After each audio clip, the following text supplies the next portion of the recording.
All right, so here are some ways of keeping wedded bliss. Basically, ways of keeping, it doesn't really have to be a marriage, I guess. Could be a relationship, whatever. Yeah, live-in boyfriend. Exactly. Girlfriend. Diffusing marital disputes. So, there's quite a few on here, but number one I found really interesting because I thought it was a typo. You know, you always hear people say, don't go to bed angry, right? Everybody always says. That is my husband's motto.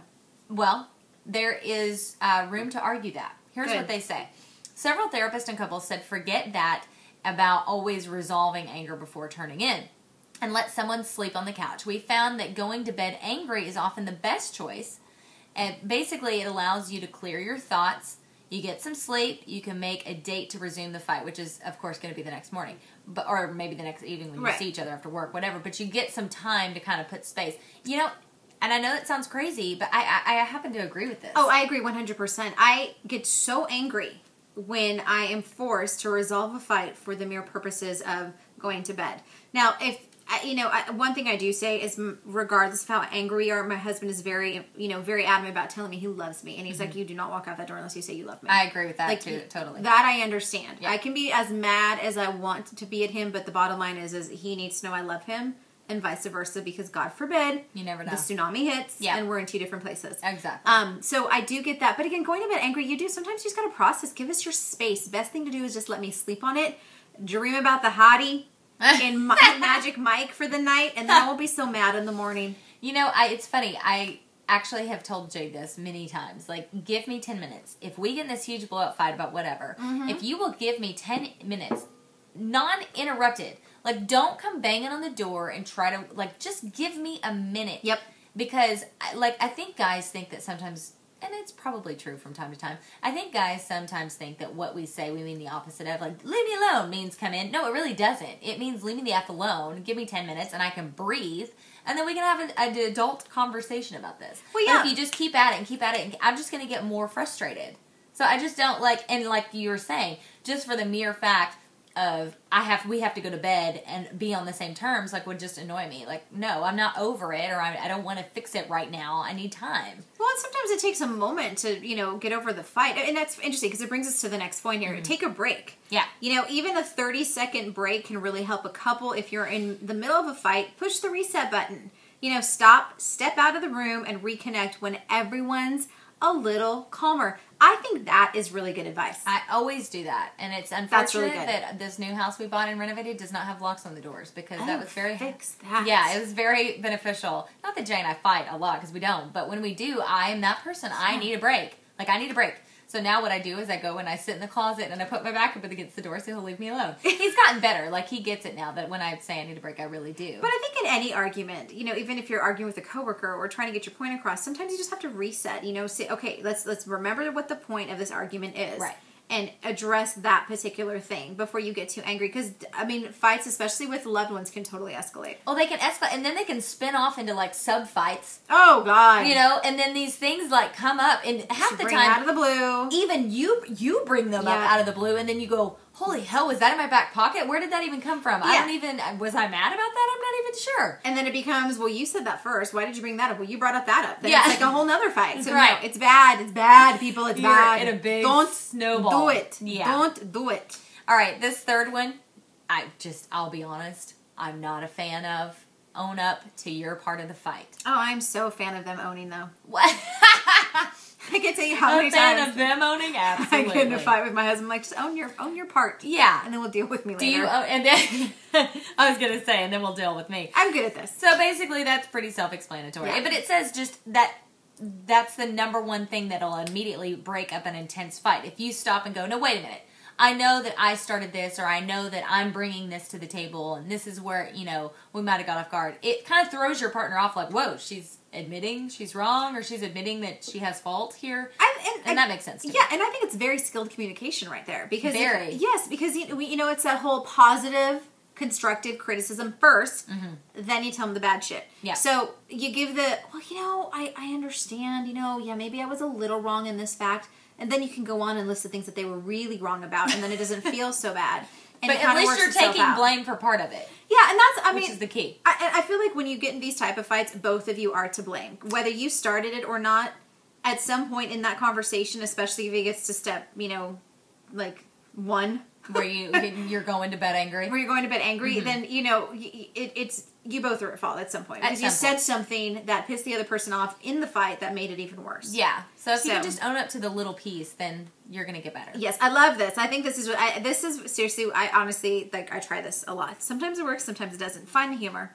Yeah, I'm not good at this. It's like, It takes me off to be laughing in a conversation. Does it really? Yeah. I'm like, what are you laughing at? Well, I think you can find the humor in certain things. My husband's really cute about this, too. Sometimes I get really mad at him. It's just so cute and funny, and I'm like, oh, damn it, fine. But if you have a great sense of humor, it's okay to sometimes, use the humor to break up the fight a little bit. So when someone does something wrong, you pretend to hit him over the head with a skillet and say, ting. That was their example, not mine. I would have been way funnier, but I'm just saying. Thank you, WebMD. Yeah.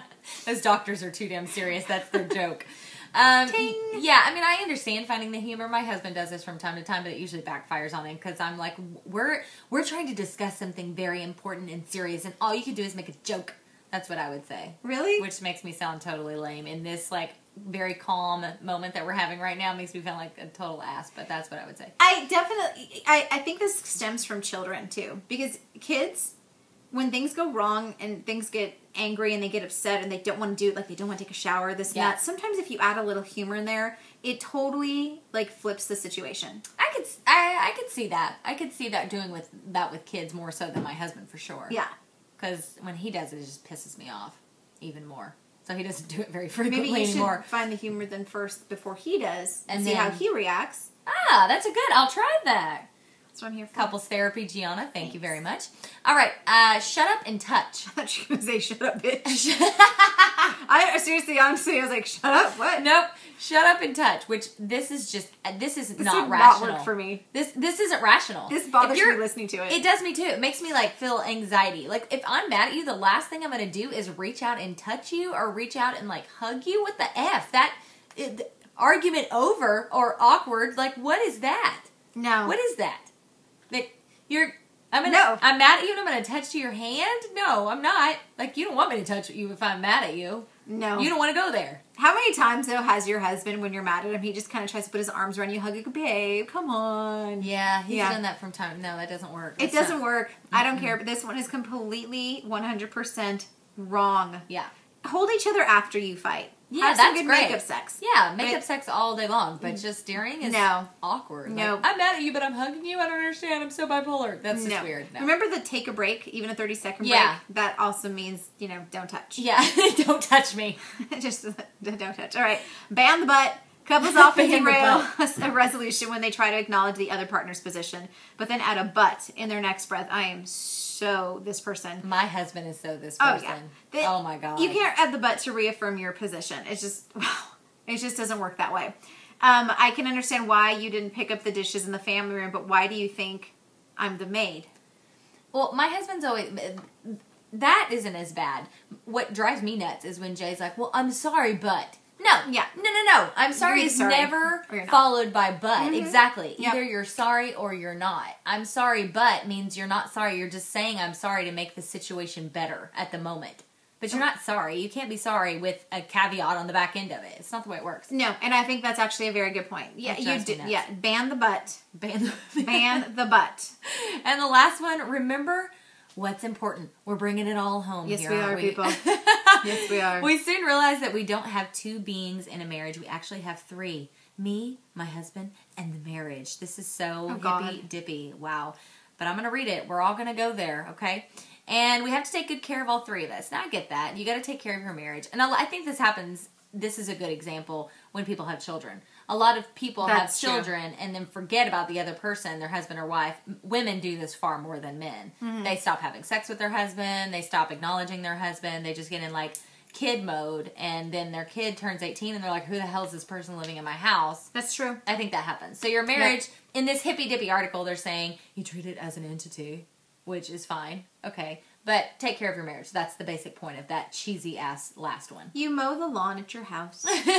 Mow your marriage lawn. Mow your marriage lawn. Plant the seeds of success. Oh, that's and love. okay. Now we're bringing it. I got it. Let it flower. Make your marriage, We just got the so roof, cheesy. the roof of your home. The foundation of your home. That too. Is your marriage. Okay, so on that note, seriously, enough of that. It's there are some good points in this article. All right, so let's reiterate: go to bed angry. Love that one. I'm going to tell my husband that there were therapists and couples that went through all this, and they said that this works. Number 2, take a break. That's very good. 30 seconds, reset, push the button, pause, go on. That's right. Like a tape recorder. Number 3, own up to your part of the fight. We're having a hard time with that. I understand. Me too. It's just because I don't do that. Yeah. Find the humor. You're good at that. Excellent choice. Yep. Shut up and touch. Never. Nope. Not. Don't even do it. No. We're not doing that. Do not touch. I'm out. When I am pissed. Yeah. Don't touch me. Ban the butt. We both agree with that. Yeah. Yeah. Ban the butt is okay. And then remember what's important. Your marriage or your relationship is important, and you should take care of that. Plant the seeds. And watch them grow. Watch the marriage grow. Put the water on it every day. Kumbaya, everyone. Yeah. We will be back in just a few minutes. You are listening to the Can Do Divas.